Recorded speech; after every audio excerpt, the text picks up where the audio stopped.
Kia ora, my name's Helen Heath. This is my book, Our Friends Electric. It's a collection of poetry about people and technology and animals and how we're all coming together in this world. This brilliant cover art is by Kerry-Ann Lee, who is a fantastic collage artist, which I absolutely adore. A rise of starlings. Orion loosens his belt in our own night sky. You have drawn new maps across the darkness, through wild celestial fields, tracing messages to me in particles of dust and light. You never lived with restraint, so the gentle artfulness with which you left gave fresh freight to my heart, lending my gait a new lopsidedness. I am a rise of starlings. Can you catch me in your coat? This way of leaving aches, this black night into which I must send you out in the long boat of your body seems endless. Yeah, so I wrote that poem for my sister, whose partner was dying while I was writing the collection. So it's quite a meaningful poem for me. It's like I was saying before, I think everybody turns to poetry for the big things. So I think that what's important to me is connecting with people. I think that when you have an opportunity to make someone laugh or cry, to really think about things, a lot of the poems in this book are kind of like thought experiments.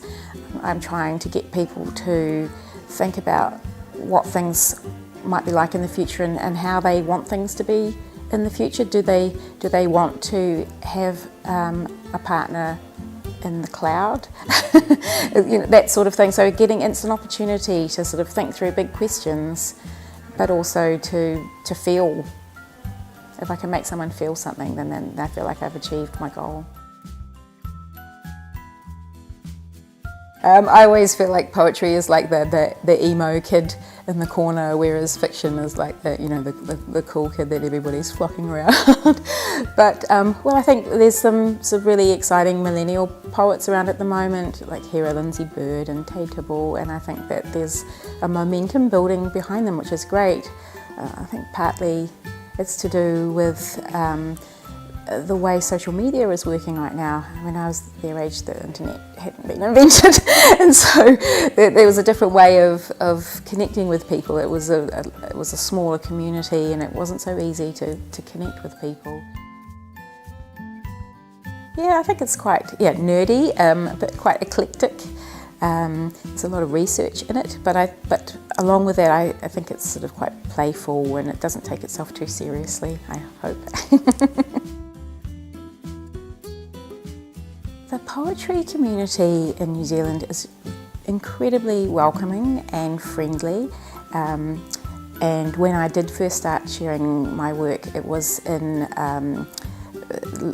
open mic sessions and sort of live readings, because there wasn't the same kind of social media that was going on. So there were live events and there were journals that you could send things to. I think it's always really hard to get the guts to send something out for publication, because there's you're living with the fear of rejection all the time. But I think there's a compulsion there, with most writers, that it's just got to be done. You can't help it, and you take the pain. But I think, but knowing that the poetry community is just so supportive and kind, it makes it so much easier. Yeah. Yes. Yeah. Well, in my first collection, I was writing about science, and I was writing about grief and loss, and that was focusing around the death of my mother. And then in the second collection, I was focusing again on science, but it was technology. But then, yes, my brother-in-law became ill while I was writing it, and so once more there was sort of this grief process that sort of crept into the collection. So I feel slightly worried to start writing a third book because I don't want to to jinx things, but I feel like that grief is something that you can always come back to sort of. It's something that you never really get your head around. It's something that you're always trying to figure out. Personally, I am political, so there are aspects of that come through in my poetry. I think that it's down to the individual. I think that if you force anything on a poem, that's the minute that it dies. And it is really hard to write good political poetry, but I feel like there is the personal is political, and I think that is an undercurrent in a lot of what I write. I think that I have opinions.